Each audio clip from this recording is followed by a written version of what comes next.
Good morning, and thanks for joining this webinar on using a hybrid methodology to get the most out of B2B or business-to-business customer experience research. My name is Stephen Hampshire, and I'm one of the client managers at TLF Research. Today we'll start with a quick introduction before going on to look at what qualitative research can offer you when it's used properly, and why quantitative research is just as important.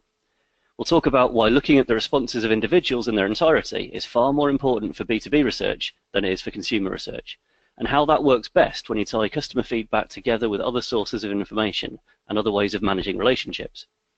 Finally, we'll wrap up with a summary and an opportunity for you to ask any questions. You can ask questions as we go through the webinar by typing into the box on your control panel. First of all, an introduction. As I mentioned, I'm one of the client managers at TLF Research, a specialist customer experience research agency. I've spent the last 18 years working with clients in a wide range of sectors to improve their relationships with customers and with employees. Although our basic methodology and approach is the same for all customers, there are important differences between B2B and B2C customer relationships, and those differences have an impact on the way the research is used. In particular, we've learned over the years that B2B research has to be more individualized and more pragmatic in order to be effective. Academic generalizations just irritate business leaders because they're looking for specific feedback from key clients. These are some of the organizations we work with across a whole range of sectors and industries. First of all, qualitative research. Qualitative research is all about understanding individuals in a lot of detail. We don't necessarily want to use the research to draw generalizable conclusions about the world in general, but we want to understand the entire context of what's informing what goes on inside one particular customer's head.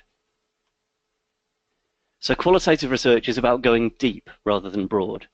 Conveniently, many B2B suppliers have a relatively small number of key clients.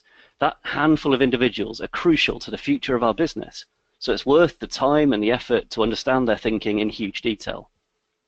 Where consumer relationships are often pretty shallow and fleeting, most B2B relationships are much deeper and more complex. Take the time to understand your key clients and the detail they deserve and the detail you need to know.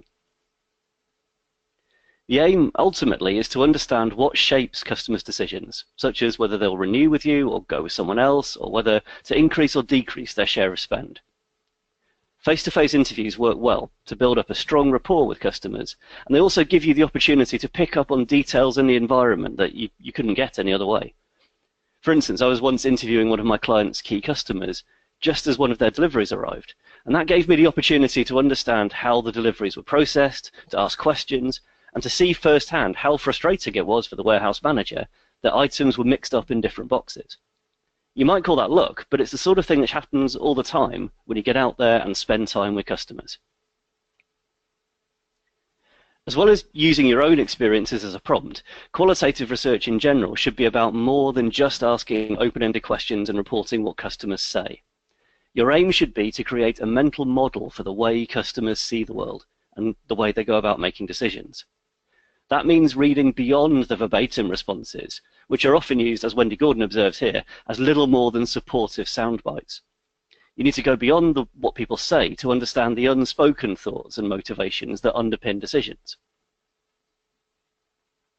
So if qualitative research is giving us such rich understanding of how decisions are made, why bother with the simplicity of a quantitative survey? Because you need measurement. You need consistent, robust measurement in order to understand whether performance is improving, and so that you can prioritize where to focus in terms of customer types or specific aspects of the customer experience. It's important to remember that even in business-to-business research, the customers who respond to your survey are only a subset of the total population of customers. You're interested in those individuals in their own right, in a way that mostly doesn't apply to B2C research, and we'll discuss that in a moment. But you're also interested in them as representatives of other customers that you haven't had the opportunity to speak to. So while you do respond to that individual feedback, it's important to remember that you need to learn the general lessons as well. That said, the single biggest difference between most business-to-business and most business-to-consumer research is the importance of each individual response. It's sensible, practical, and powerful to look at individual responses to your survey and respond accordingly. If you don't do that, or you can't do that, then you're missing a major opportunity and probably alienating a lot of people within your business and they may end up seeing the survey as little more than an academic exercise and a distraction. The starting point is to make sure that you know who said what. Verbatim comments from customers are powerful, but they're much more powerful if you know who said what.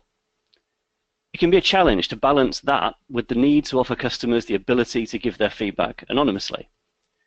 Ultimately, we think it's important that customers do have the right to give their feedback confidentially if they choose to, but there's nothing to stop you asking as persuasively as you can. And with qualitative research, it's often more effective to allow certain comments to be off the record rather than making an entire 30-minute interview anonymous. Conventionally, customer research works vertically. We take everyone's responses to each question in turn, aggregate them together, and draw general conclusions from that. And that's necessary, but it's not the only way to approach analysis. Particularly with more qualitative feedback, it can also be very powerful to work horizontally, to look at how a particular customer has responded to all the questions on the survey. And that kind of case study approach lends itself to a much richer understanding of the context and the influences on a particular individual and their decisions. It's also often more compelling when you're feeding back the results of the survey to colleagues, especially if they know the customer.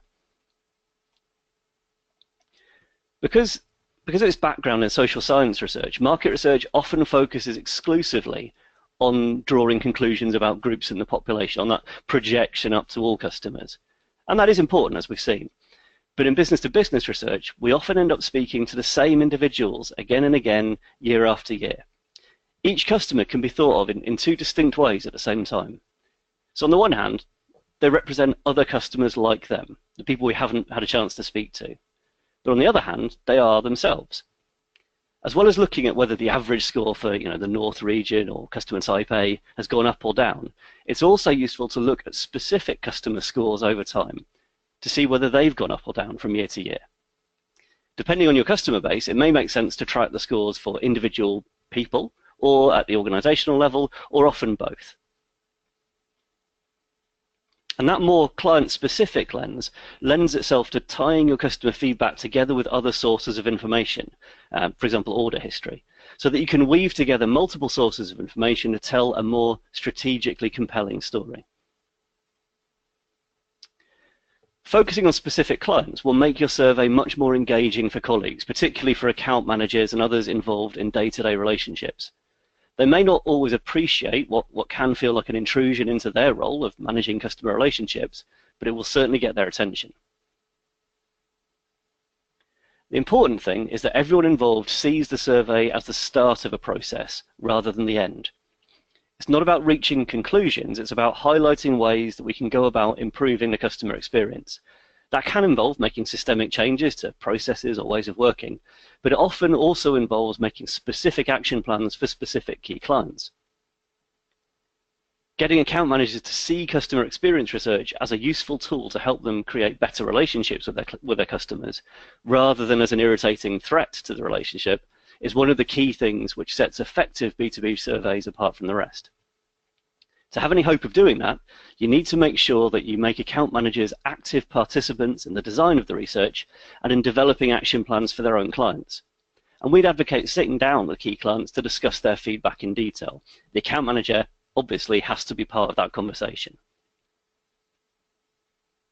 So to wrap up, good B2B research is about understanding customers, particularly key customers, in great depth. That means going beyond what people say to understand why they say, think, and do the things they do. You also need robust measurement so that you can prioritize and accurately track changes. And that solid base of quantitative research will give you the ability to draw safe generalizations about how customers in general feel and about systemic changes you might want to make in processes or products. If, however, you never move away from that general view back to what specific customers have told you, then you're missing an important part of improving customer satisfaction and engaging colleagues. Individual case studies allow you to understand key customers in rich detail, to track their changes in satisfaction over time, and to tailor action plans to their specific needs. Done right, this can bring customer experience research and account management together, working hand in hand to build lasting customer relationships. Good B2B research combines the best of both worlds to learn robust general lessons as well as prioritizing individual needs. A blend of qualitative and quantitative approaches which is pragmatic, human, and most important of all, effective. Thanks very much for joining us today. We've got time for a quick question or two now, Charlotte, if there are any. Nope. Okay. Well, by all means, get in touch afterwards with any other questions. You can find me on Twitter @shampshire or email stephenhampshire@leadershipfactor.com. Thanks again for joining us. Thank you, Stephen. Thank you for joining us today. I hope you found the webinar useful. Please feel free to give us any feedback by email, or you'll receive an email tomorrow with a quick survey on if you wouldn't mind filling that in. If you've got any questions at all, please forward them on to Stephen or myself, and we'll get back to you. If it's easier, we can give you a call. There's quite a few other webinars still available on the website. We're going to be scheduling some more shortly, and I hope you can join us for some more. Thank you very much.